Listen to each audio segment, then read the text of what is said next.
And Allah has the supreme examples. Tawakkul is putting your full trust on Allah, who has the supreme examples, Allah subhanahu wa ta'ala. You may go through dark tunnels in your life. That's part of life and a part of a believer's life.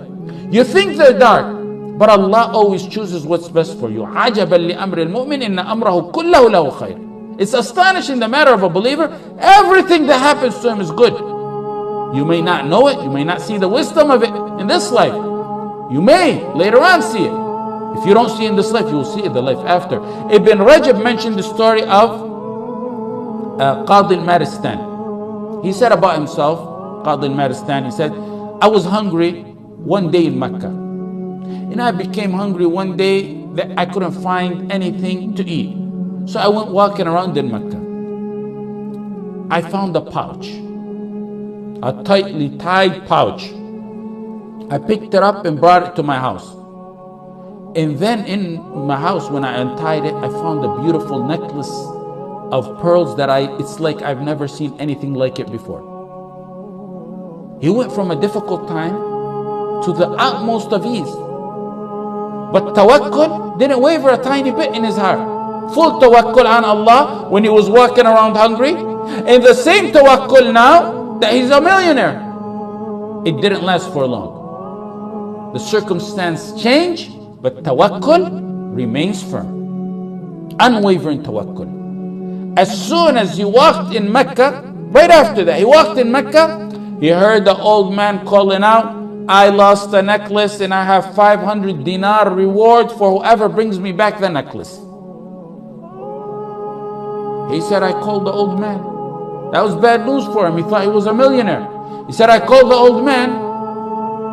Come to my house. I think I have your pouch. So he told the old man, describe the necklace for me.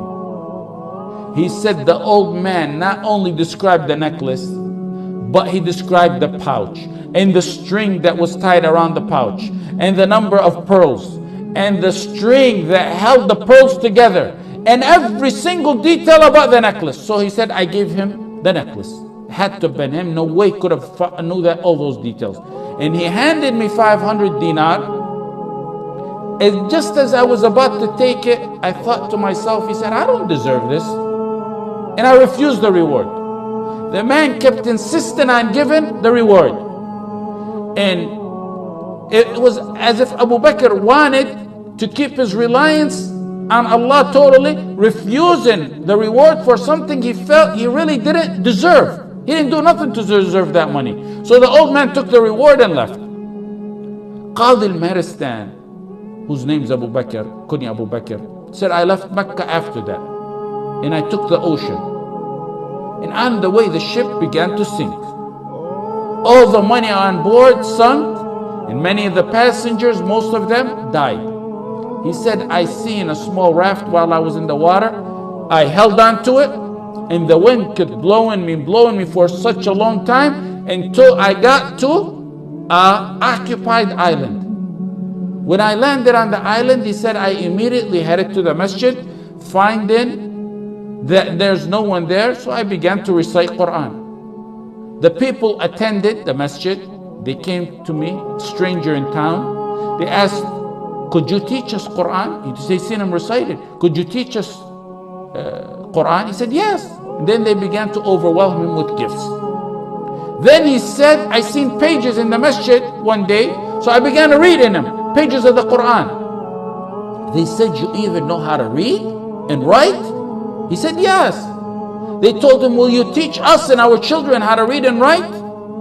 And they began to learn from him how to read and write, and also they showered him with gifts. Then they told him one day, after being there for some time, we have this problem. We have this young orphan girl. She has recently been orphaned. Her father died, and we want you to marry her. This was a tactic they did to try to keep him in town and attached to the town so he will not think of ever leaving them. He resisted. He wasn't even thinking about marriage. But based on their insistence, he said, I agree to marry her. He married her. Okay, the night of the wedding, when they presented her to him, he said, I looked at her and I was startled and astonished, and I was unable to raise my eyes off her neck. I seen the necklace I gave the old man some time ago on her neck. This is a true story, authentic story. He wasn't looking at his new bride's face, even though she's mentioned as being one of the most beautiful women in that town, in that island. The relatives around him said, you broke that orphan's heart. How could you look at the necklace and not at her? You're breaking her heart. It's like you're saying she's ugly by your looks. He said, I began to tell them the story of how I found that necklace on her neck, and how I returned it to some old man in Mecca, and how I left Mecca, and then the ship sunk, and how I arrived to their island. I told them the whole details of the story. They began to shout and cry, La ilaha illallah, Allahu Akbar, La ilaha illallah, Allahu Akbar. And the crowds in the town began to gather. He said, why are you people doing this, and why are you astonished? They told him, the man you gave the necklace to is the father of this girl. And what's more astonishing than that is we used to always hear him say, I never met a Muslim on the face of this earth like the man who returned the necklace to me.